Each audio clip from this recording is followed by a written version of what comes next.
Shalom, je vous salue au nom de Jésus. Ça fait du bien de nous retrouver autour du même thème, vérité et réalité, mais la troisième partie. Vérité et réalité, troisième partie, et on aura le sous-thème toujours de disciples, mais aussi héros, deuxième partie. C'est de la part du Seigneur Jésus que je parle ce soir ou ce matin par rapport à là où vous vous situez. Aussi avec la caution du ministère La Bonne Voie tout entière. Et aussi, surtout avec l'assistance de mon épouse, la plus belle des femmes. Donc, nous allons tout de suite entrer dans le vif du sujet avec le sous-thème héros, mais aussi disciples. Deuxième partie. Et dans la première partie, on a montré que c'est le disciple qui est un réel, un vrai héros. Pour être un héros, il faut être un disciple de Jésus. Parce que Dieu lui-même, il est son propre disciple. Il dit faisons. Donc c'est un Dieu trinitaire. Il est son propre disciple. Le Père, le Fils et le Saint-Esprit, ensemble. Le Fils est le disciple du Père. Ce sont les premiers disciples alors. Et donc ensuite, Jésus en a appelé les autres. Mais tous ceux qui ont été disciples de Jésus, tous ceux qui ont été disciples de Jésus ont été des héros. Et nous, la voie, la bonne voie, pour être un héros, il faut être disciple de Jésus. Mais pour commencer ce numéro-là, nous allons voir le contraire du disciple de Jésus. Parce que quand on n'est pas disciple de Jésus, on devient un zéro au lieu d'être un héros. Bon, je me souviens, en vérité, l'histoire a rattrapé ceux qui étaient des croisés. Vous avez entendu parler des croisés. Les croisades, ce n'étaient pas des disciples de Jésus. Et comment ça a commencé? C'est une prédication de Urbain II en l'an 1015 qui voulait mobiliser la chrétienté pour récupérer Jérusalem en particulier. Mais donc ça a été des guerres.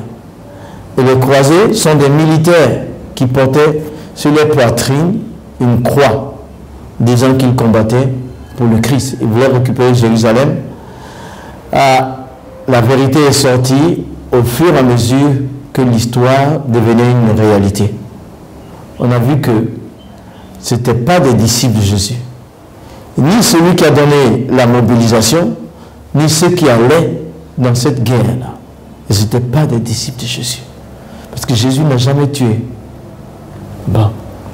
Ensuite, le deuxième exemple que je vais montrer, je vais en parler, c'est le roi Léopold II de Belgique. Dans ce fameux discours qu'il a fait à ces missionnaires qui allaient au Grand Congo, Congo RDC. Je me rappelle que le Congo fait 46% de la forêt africaine. Le Congo, tous les Africains se retrouvent dans le Congo. Et donc, le roi Léopold II a falsifié l'évangile. Il a contrefaçonné l'évangile. Il a fait de l'évangile un instrument que lui-même voulait. Et ça a été très mauvais. Par exemple, il a contrefaçonné l'évangile à des fins d'esclavagistes et politiciens. Un manque total de disciplina et une déviation de la parole de Dieu. Qu'est-ce qu'il a dit? Voici les paroles qu'il a données. Il a pris des paroles de Jésus. Il les a sorties de leur sens réel. Il a donné une autre connotation. Il a dit, par exemple, il dit aux prêtres et aux pasteurs qui allaient en mission là-bas, il dit, utilisez des phrases comme celle-ci. Heureux ceux qui pleurent, car ils verront le royaume de Dieu. Faites-les pleurer et dites-leur qu'ils seront, pour voir le royaume de Dieu, il faut qu'ils pleurent. Une autre phrase de Jésus, heureux les pauvres en esprit. Il dit, appauvrissez-les et dites-leur que c'est la condition de voir le royaume de Dieu. Et le troisième exemple que j'ai donné, la troisième phrase, il dit, il serait difficile aux riches de rentrer dans le royaume de Dieu. Dites-leur que c'est difficile à un riche, que Jésus a dit qu'il serait difficile à un riche de rentrer dans le royaume de Dieu. Alors, pour ne pas qu'ils pensent, eux les Congolais, et les nègres qui étaient au Congo, qu'ils pensent s'enrichir. Donc, mais l'histoire, en réalité, a été rattrapée par la vérité. Les années passant, on a vu que c'était plus qu'un génocide, que le nombre de Congolais avait même diminué pendant le règne de Léopold. Tellement qu'il y a eu des tueries, il y a eu des abus de toutes sortes. Mais ils ont utilisé la Bible dans le mauvais sens. Les croisés ont utilisé la Bible dans le mauvais sens. Léopold II a utilisé la Bible dans le mauvais sens. Il n'a jamais été disciple. Ni le croisé, ni celui qui a sonné la mobilisation pour aller récupérer Jérusalem physique. Peut-être qu'ils ont pensé à la Jérusalem céleste. Ce n'étaient pas des disciples de Jésus. Le résultat a été négatif. Mais toi et moi, nous devons être des vrais héros. Notre disciple-là doit être manifeste par la pratique de la parole de Dieu et par la puissance du Saint-Esprit qui se manifestera au travers de nos vies à l'image de Christ. Un héros est un disciple. Le roi n'était pas un héros. Les croisés n'étaient pas des héros. Maintenant, nous allons regarder dans la Bible, dans Marc chapitre 3, à partir du verset 13 jusqu'à 16. Jésus monta ensuite sur la montagne, il appela ceux qu'il voulut, et ils vinrent auprès de lui. Il en établit 12, pour les avoir avec lui, et pour les envoyer prêcher, avec le pouvoir de chasser les démons. Voici les 12 qu'il établit. Simon, Pierre, etc. Vous connaissez. Dans ce passage, le Saint-Esprit utilise Marc pour nous montrer au moins 7 points qui marquent la vie du disciple et qui en fait un héros. On va voir. Premièrement, Jésus, il dit, il monta ensuite sur la montagne. Le premier point, c'est Jésus qui est au-dessus de la montagne et au-dessus de tes montagnes, au-dessus de toute montagne. Il n'y a aucune grande montagne pour Jésus. C'est lui qui est au-dessus. Le disciple doit le savoir. Le disciple doit savoir qu'avec Jésus, on peut déplacer les montagnes. Parce que c'est lui qui les déplace avec notre participation. Nous ordonnons à la montagne de se déplacer et elle se déplace. S'il y a une montagne devant toi cet après-midi ou ce matin, là où tu es, dans le nom de Jésus, elle se déplace, elle se plante dans la mer, afin que tu aies une victoire héroïque dans cette situation. Le premier point, c'est Jésus qui est au-dessus de toute espèce de montagne. Deuxièmement, il appelait ceux qu'il voulut. Ici, le deuxième point, c'est Jésus qui appelle. C'est Jésus qui appelle. Il n'y a qu'un seul qui appelle, c'est Jésus. Tu ne dois pas t'appeler toi-même. Tu ne dois pas te faire appeler. Il n'y a qu'un seul que Jésus appelle. Il y a un seul qui appelle, il s'appelle Jésus. C'est le deuxième point.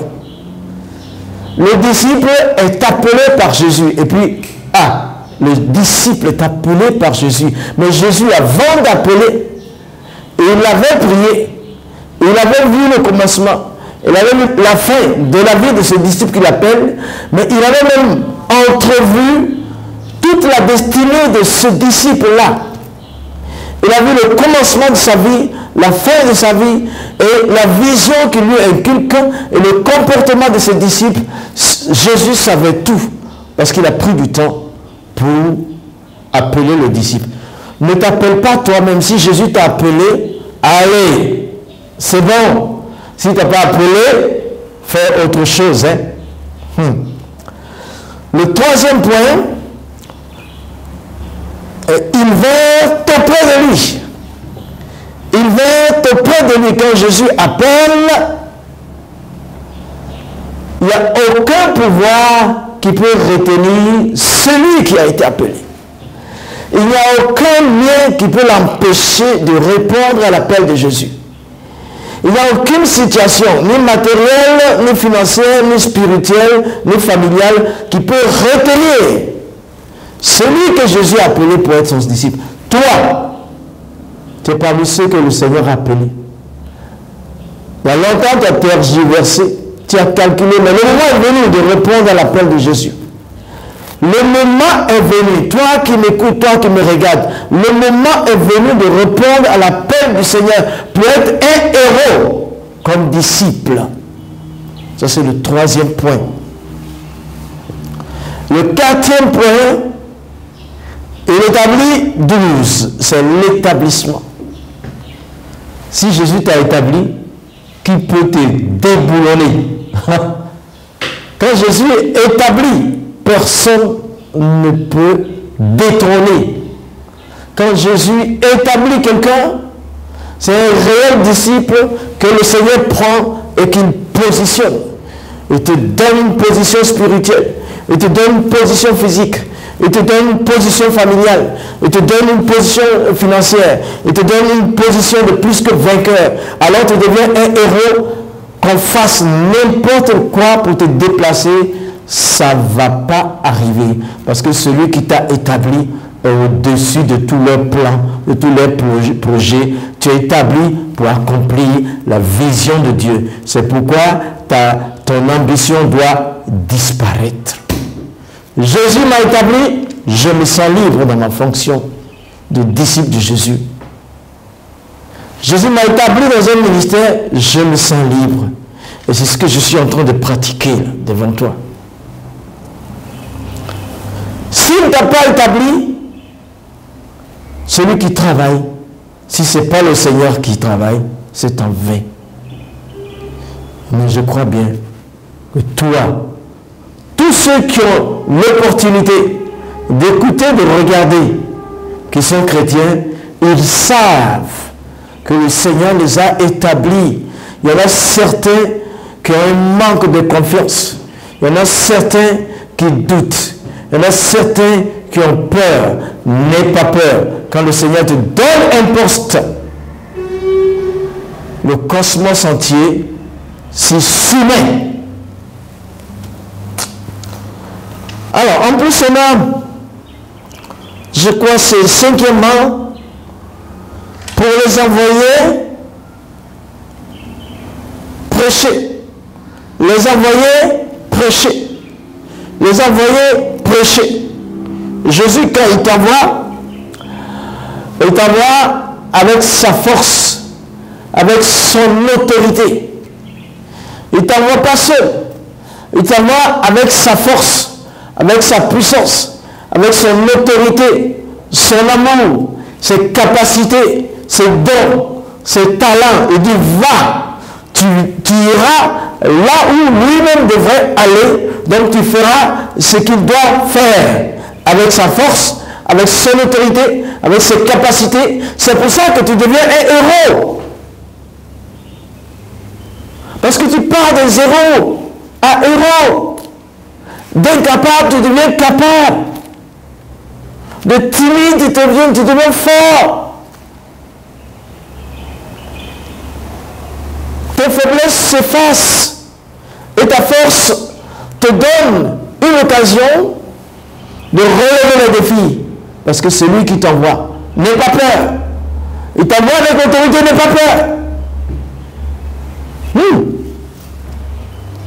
Parce que tu es un héros. Alors, il te donne le pouvoir, le 6e. Il te donne le pouvoir de chasser les démons. De chasser les démons. De chasser les démons. De traquer les démons de maladie. Les démons qui provoquent le vice. Les démons d'alcoolisme. Les démons qui font pratiquer l'occultisme. Tu chasses les démons. Tu les chasses. Tu les chasses dans le précieux nom de Jésus. Tu as la force de les chasser. Tu as le pouvoir de les chasser. De guérir les malades. De restaurer les vies. De réhabiliter les corps. Et de fortifier, de donner un nouvel élan à la vie, une nouvelle naissance. Les démons, ils sont envoyés par le diable pour voler, détruire et tuer. Mais Jésus t'envoie par le Saint-Esprit pour faire l'inverse, pour bénir, restaurer et donner une vie épanouie, une vie très abondante. Après, le 7e point, c'est qu'il va te donner un titre. Ton ministère va porter un titre. Que tu sois évangéliste. Alors, tu auras l'onction de l'évangéliste. Que tu sois pasteur. Tu auras l'onction du pasteur.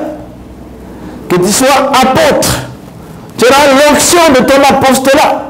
Que tu sois docteur. Tu auras l'onction de l'enseignement jusqu'au squelette. Il te donnera ton titre. Tu vas proclamer le ciel tel, mais on le verra dans la pratique. Quand Jésus donne, on est héros dans le titre, dans la vision, dans l'autorité, dans la puissance de l'esprit. C'est ça qui fait de toi un héros. Mais c'est ce qui n'a pas été les croisés. C'est ce qui n'a pas été le roi, le Paul II. C'est ce qui n'a pas eu. L'histoire, en vérité, les a rappelés en réalité pour montrer des années après. Les gens croyaient que c'était des héros parce qu'ils pouvaient tuer. Mais en réalité, ils sont devenus des héros.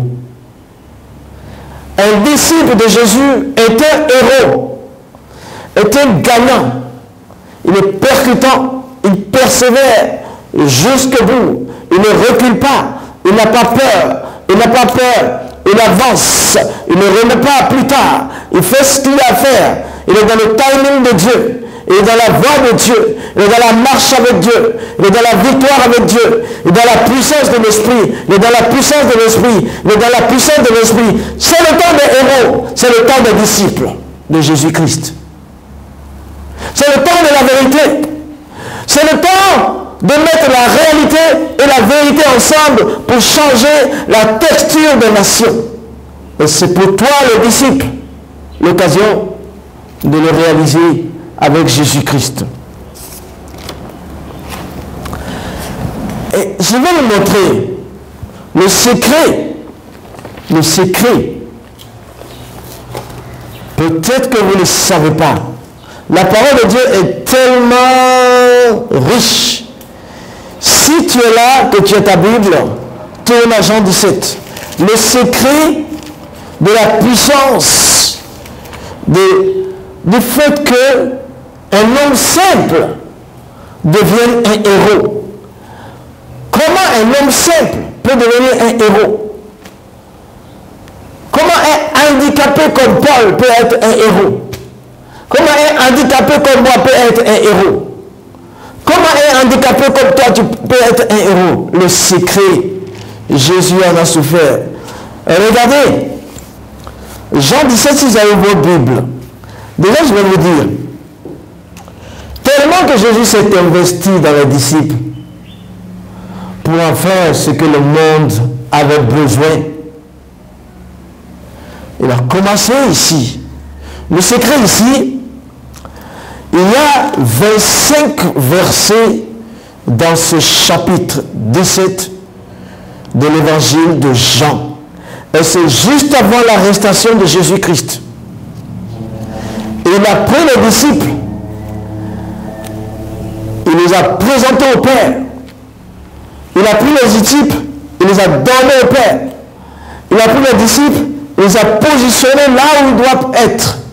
Il a pris les disciples, il a fait des personnes incontournables sur le globe.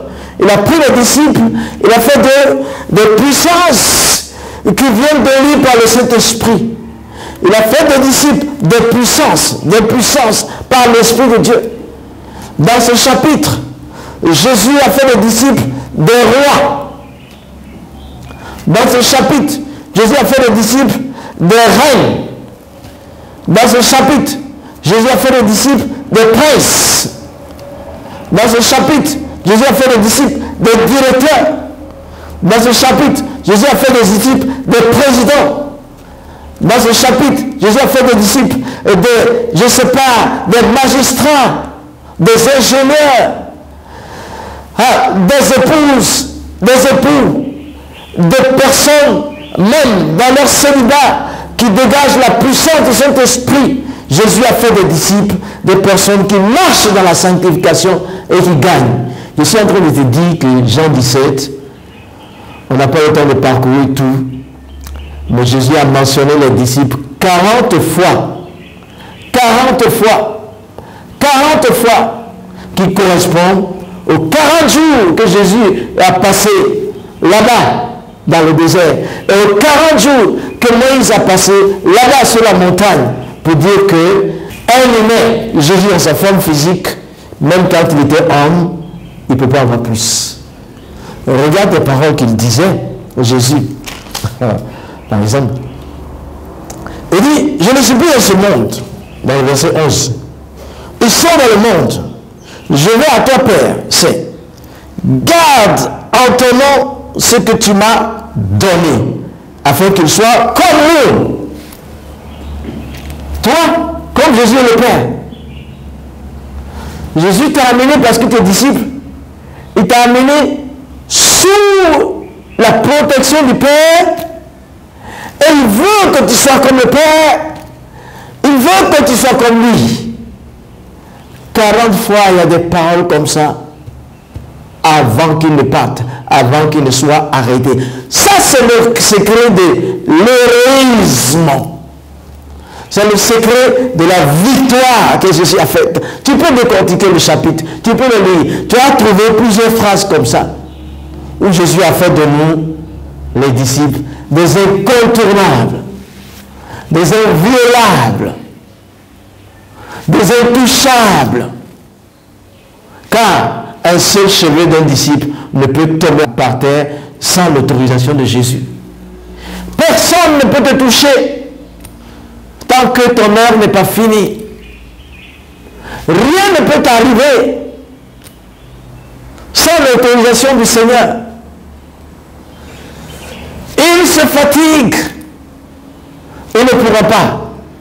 Ceux que Dieu a bénis, qui peut le mourir et qui peut le maudire? La malédiction sans cause n'a pas d'effet en Jésus-Christ. Nous sommes bénis. 40 fois, voilà le secret de notre puissance. Ici. Il dit, moi en eux, toi et moi, afin qu'ils soient parfaitement un, et que le monde connaisse que tu m'as envoyé, et que tu les as aimés, et que tu m'as aimé. Hein? Il dit, je vais leur donner la gloire que tu m'as donnée, afin qu'ils soient un, comme nous. Tiens!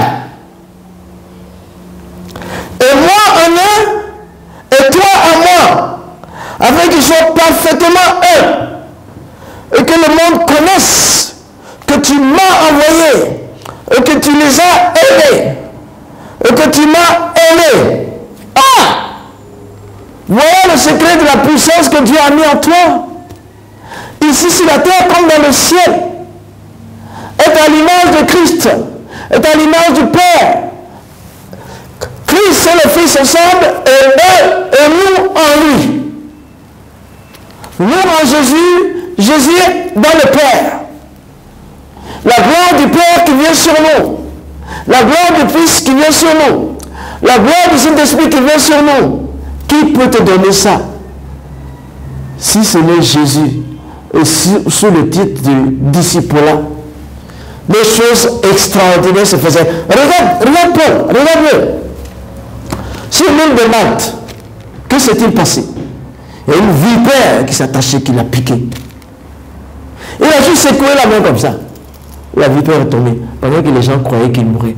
Parce que sa vie était entre les mains de Dieu en tant que disciple. En tant que disciple. Moi, je vais vous donner un témoignage qui est, il y a peut-être 10 ans, au moment où il y avait du calme un peu dans la sous-région de l'Afrique de l'Ouest.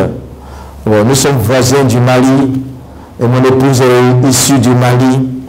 Et donc avec les enfants, chaque vacances, je les amenais là en voiture.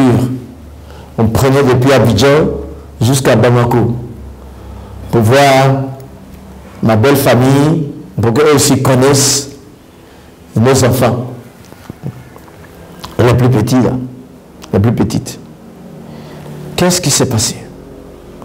Avec une voiture qui était bien, une simple voiture, on a fait tout le parcours. Arrivé à environ 100 km de Bamako, il y a eu une tornade. Un vent qui a commencé à souffler. Et moi, en tant que père de famille, mon épouse est là, et les 2 enfants dans la voiture, je me sentais responsable. Et le vent était tellement fort, il pleuvait, il y avait la poussière et le vent, tout venait ensemble. On était à environ 100 km de Bamako. Et à un moment donné, les essuie-glaces de la voiture ne fonctionnaient plus. Bloqués. Essuie-glaces bloqués. Et il fait nuit. Et je ne peux pas arrêter la voiture dans la brousse.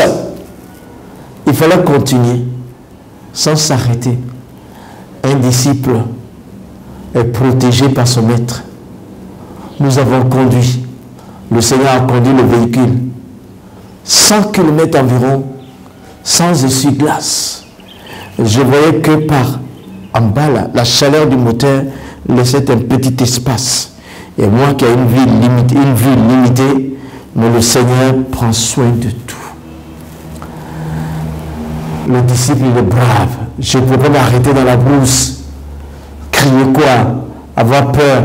Mettre la vie de mon épouse et des enfants en danger. Force! On prie et on avance. On prie et on avance. On prie et on avance. Pendant que la pluie se préparait, Dieu préparait la voie.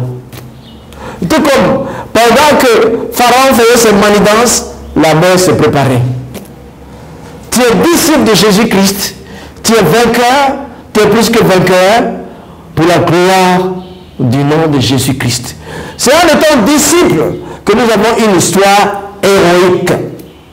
C'est en étant disciple que nous avons une histoire de bravoure. C'est en étant disciple que nous joignons la réalité à la vérité. Les siècles vont passer.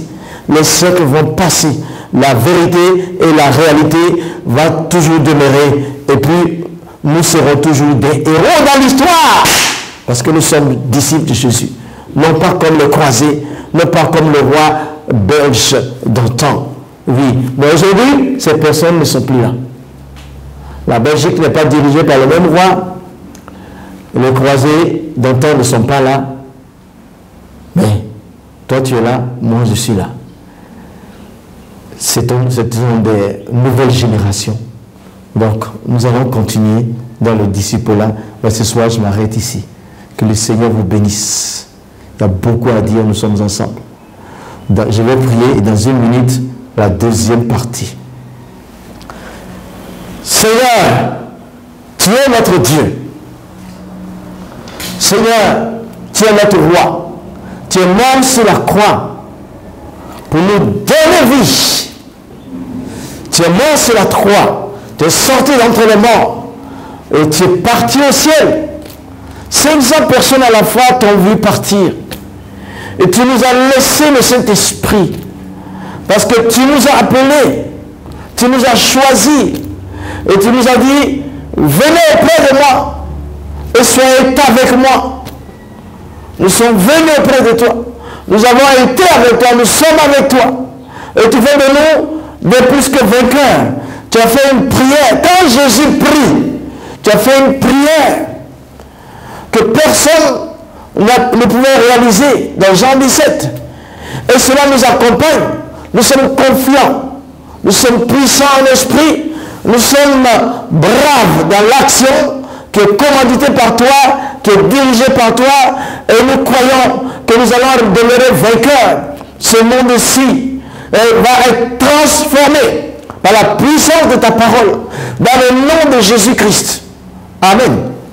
حين أرى صليبا من قضى فحاز الانتصار. Nous allons entrer dans la deuxième partie de vérité et réalité qui est Islam. Donc Islam, on va parler d'Islam. Et ça fait 3 fois que nous en parlons après le message biblique. Dans la première partie, j'ai dit que qu'est-ce que l'islam? L'islam c'est soumission. Qu'est-ce qu'un musulman? Un musulman c'est une personne soumise à Dieu. Voilà, l'islam, c'est bon, c'est soumission. J'avais dit, mais quand on se soumet à un maître, c'est pour faire quelque chose. Et l'islam, les musulmans ont été radicalement séduits pour ne pas se soumettre au bon Dieu. Bon, j'en ai parlé. Et puis, j'ai dit, le Coran, dans la deuxième partie, il y a 2 semaines, j'ai dit, le Coran est-il venu que pour les Arabes? Et j'ai donné les sourates à ce sujet.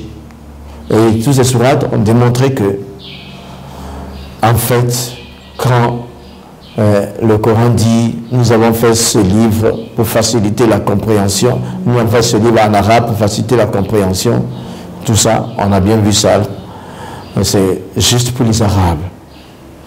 Bon, celui qui veut en savoir plus, il regarde le numéro précédent. Bon, aujourd'hui, nous allons attaquer la 3e partie d'Islam là,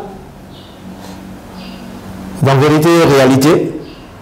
C'est Jésus, fils de Dieu. Jésus est le fils de Dieu. Que l'on veuille, que l'on ne veut pas, Jésus est le fils de Dieu. Jésus est le fils de Dieu. Ça dérange beaucoup de personnes. Ça dérange beaucoup de personnes.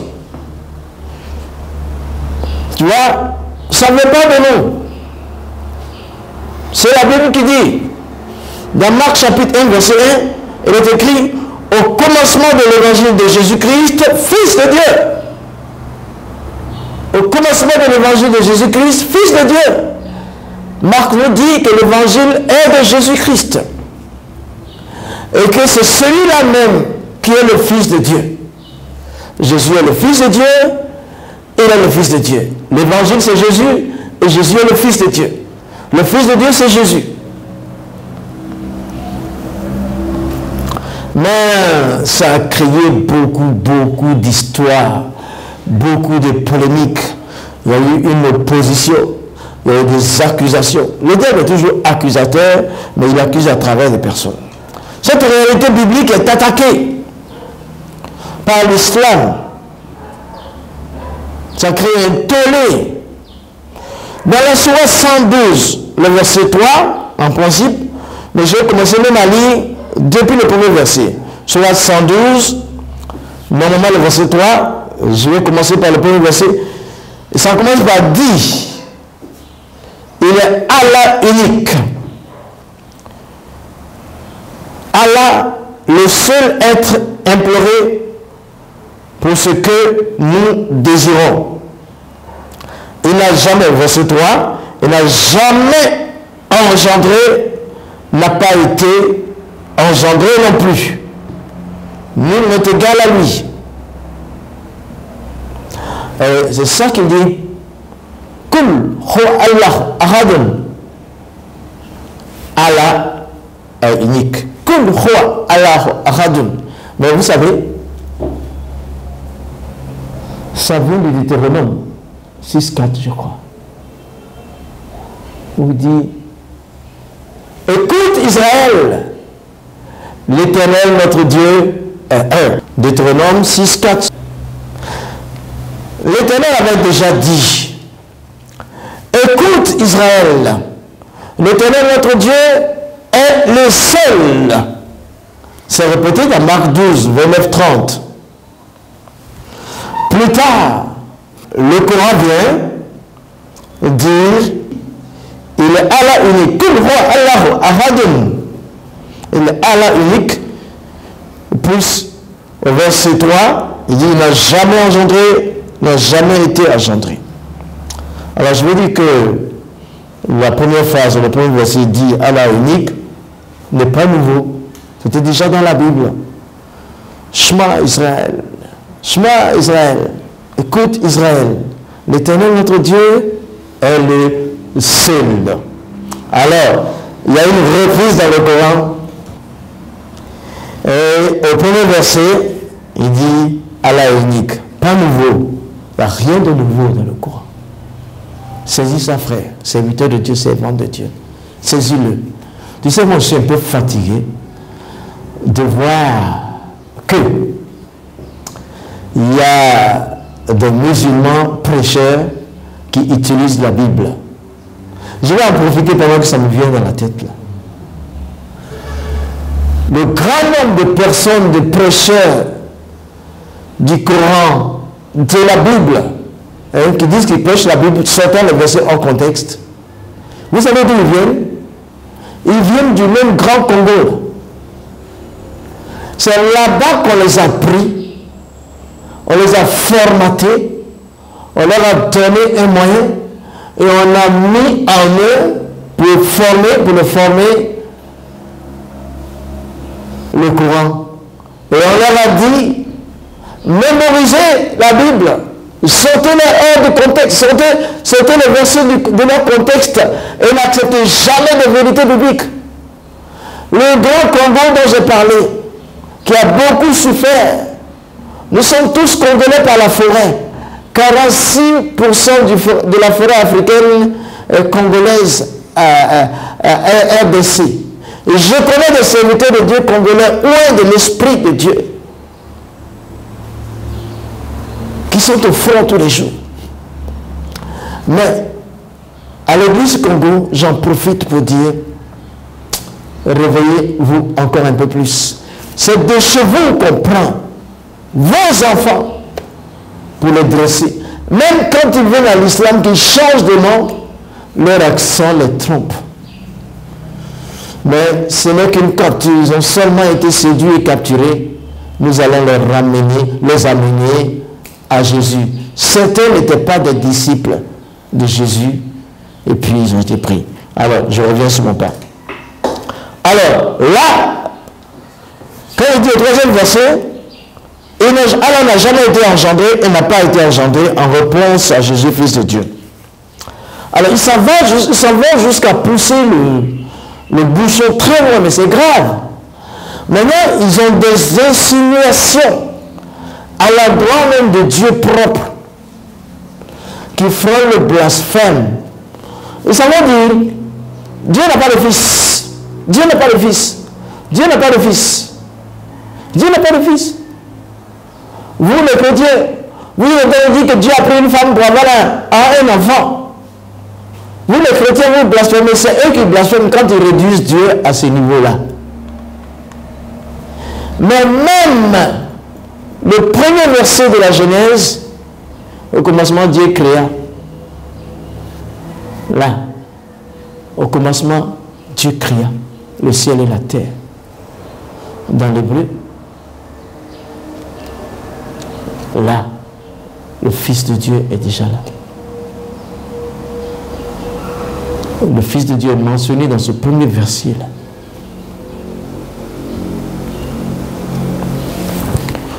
Arrêtez de blasphémer. Arrêtez de blasphémer. Dieu n'a pas pris une femme pour avoir un enfant. Jésus est le Fils de Dieu. Pourquoi? Je vais revenir sur ce verset-là. Jésus est le Fils de Dieu. Pourquoi? Jean 1, verset 14, nous a dit que le Fils, la parole est devenue une chair. Jésus est la parole de Dieu qui est devenue un homme. C'est le gars de Sourate 3, verset 45. Il dit, l'ange a annoncé à Marie la parole, l'arrivée de la parole, qui sera appelée le Messie, fils de Marie. La parole qui sera appelée le Messie, fils de Dieu. Jésus est le Messie. Et il est la parole de Dieu. Il est la parole de Dieu. C'est Dieu lui-même qui a dit dans la Bible que Jésus est son fils. Ça ne vient pas de nous, ça vient de Dieu. Dieu le dit dans Matthieu 3, verset 16-17, à un sortant du baptême, quand il sortait des eaux du baptême, la voix du Père a dit, celui-ci est mon fils bien-aimé en qui j'ai mis toute mon affection. Donc ça vient de Dieu. Quand nous disons fils de Dieu, Jésus est fils de Dieu, cela ne vient pas de nous, ça vient de Dieu. Je vais lire pour vous Romains chapitre 1. Fils de Dieu là, vous allez rester tranquille, les musulmans. Jésus est le Fils de Dieu. Et puis si vous ne voulez pas là, ça fait quoi? Si vous ne voulez pas, vous acceptez forcément qu'il est la parole. Ma parole est plus âgée que mon fils. Je suis né avant mon fils. C'est avec ma parole que j'ai fait la cour à sa mère, que je l'ai prise pour l'amener devant le maire pour que l'enfant vienne. Donc vous acceptez que Jésus est le Fils de Dieu. Sinon vous acceptez que Jésus est la parole de Dieu. Mais s'il est la parole de Dieu, c'est plus grand que le Fils. Mais c'est la parole qui est devenue un homme. Et la Bible nous dit de la bouche de Dieu. Romains chapitre 1, verset 1 nous explique jusqu'au... Normalement c'est le verset 4.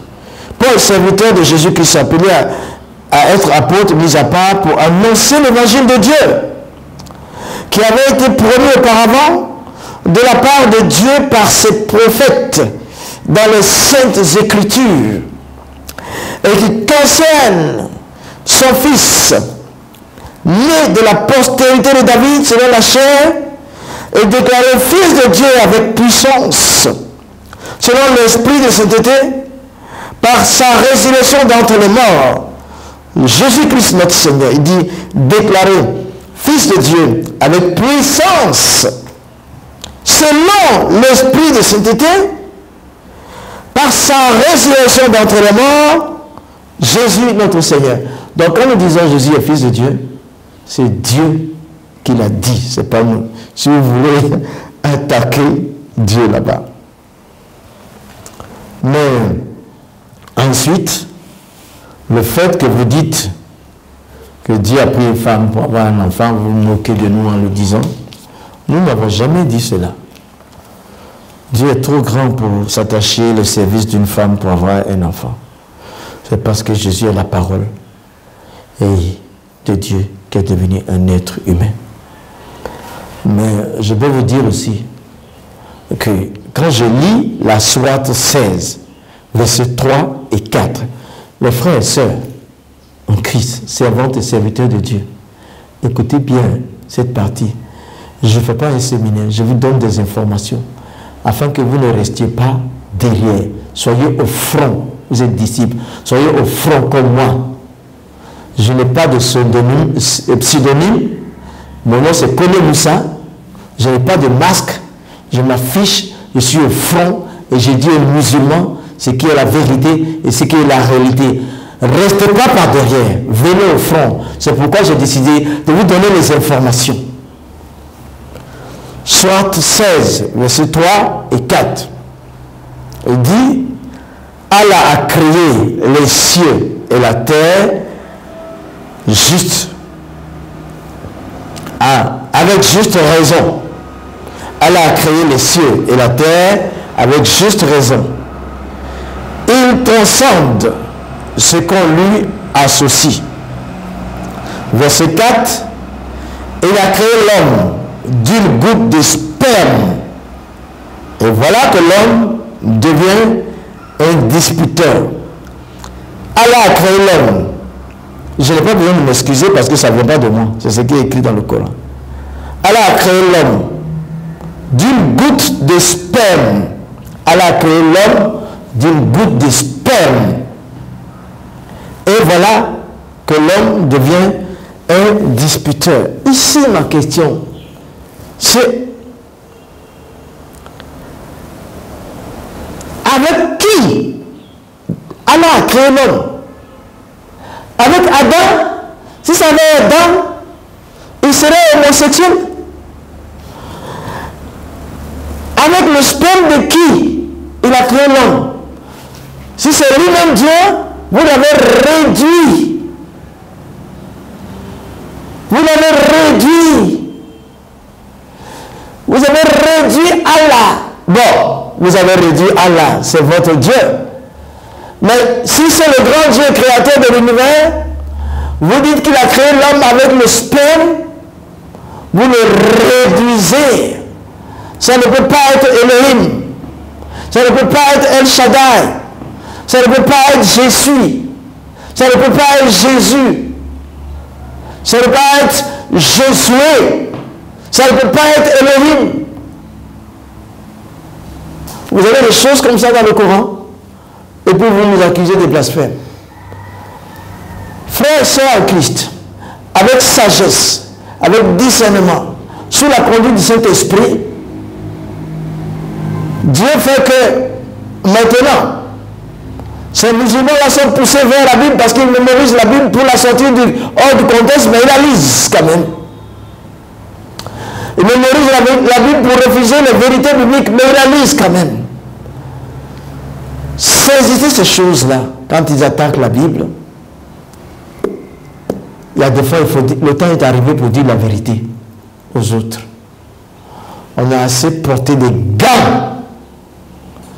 Dieu fait son propre combat. Notre Dieu n'a pas besoin d'épée ni de bombes. Si tu veux, tu peux insulter Jésus. Mais le Dieu qui est fort, c'est lui qui agit lui-même. Ne prend pas des bras armés pour agir. Venez au front, viens au front, toi pasteur. Viens au front, toi évangéliste. Viens au front, toi prophète des nations. Viens au front et exploite ces choses-là avec l'onction que tu as pour vider les mosquées.